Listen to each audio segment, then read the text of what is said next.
আমের রাজধানী চাঁপাইনবাবগঞ্জে মৌসুমের আগেই সাড়া ফেলেছে কাটিমন আম। রমজান মাসেও গাছে গাছে ঝুলছে এই আগাম জাতের আম, যা রাজধানী ঢাকা সহ দেশের বিভিন্ন প্রান্তে চলে যাচ্ছে। মোহাম্মদ হানিফ মেহমুদের তথ্য ও চিত্রে বিস্তারিত জানাচ্ছেন সোয়াইব সাত্তার লিজন।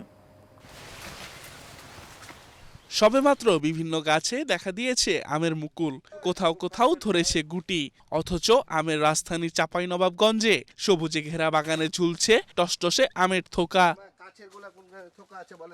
অবাক লাগলেও আগাম জাতের কাটিমন আম এরই মধ্যে বাজারজাত করা শুরু হয়ে গেছে। কৃষকরা জানান, অনুকূল আবহাওয়া ও পরিচর্যার কারণে এবছর ফলন হয়েছে আশানুরূপ। আগাম ফলন বাজারেও এনেছে বাড়তি চাহিদা ও সন্তোষজনক দাম।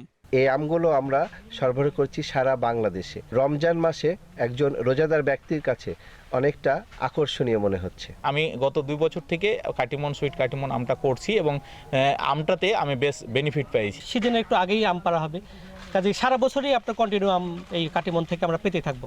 রমজানে কাটিমন আমের বাড়তি চাহিদা রয়েছে, তাই ডিজিটাল প্রযুক্তির এই সময়ে অনলাইনে গ্রাহকরা সরাসরি বাগান থেকে আম কিনতে পারছেন।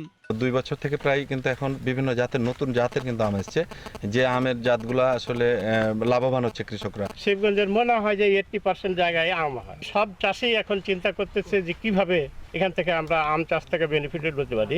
অসিজনে হওয়ার পরেও কাটিমন আমগুলো 12 মাসে পাচ্ছি, রোজার মধ্যে আপনার পাওয়া যাচ্ছে। কাটিমন চারটি আগাম ফলনশীল, সঠিক পরিচর্যা করলে কৃষকরা আরো লাভবান হবেন বলে জানান এই কৃষি কর্মকর্তা। আবহাওয়া অনুকূলে থাকার কারণে মুকুল সর্বোচ্চ পর্যন্ত আছে। আমাদের প্রায় 77% আম গাছে মুকুল আছে এবং কিছু কিছু আম বাগানে দেখা যাচ্ছে যে 12 মাসি কাটিমন আম সেটি এখনো আছে, অনেকে হারভেস্ট করতেছে। যেহেতু 12 মাসি সেক্ষেত্রে সবসময় কিছু না কিছু এটা কিন্তু হচ্ছে। আর এখন অনলাইনে আমের যে বাজার এটি কিন্তু ব্যাপক হচ্ছে।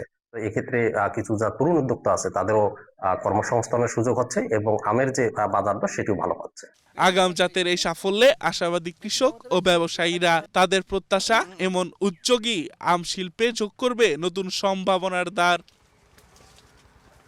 Shoaib Sattar Lizon, Asian television.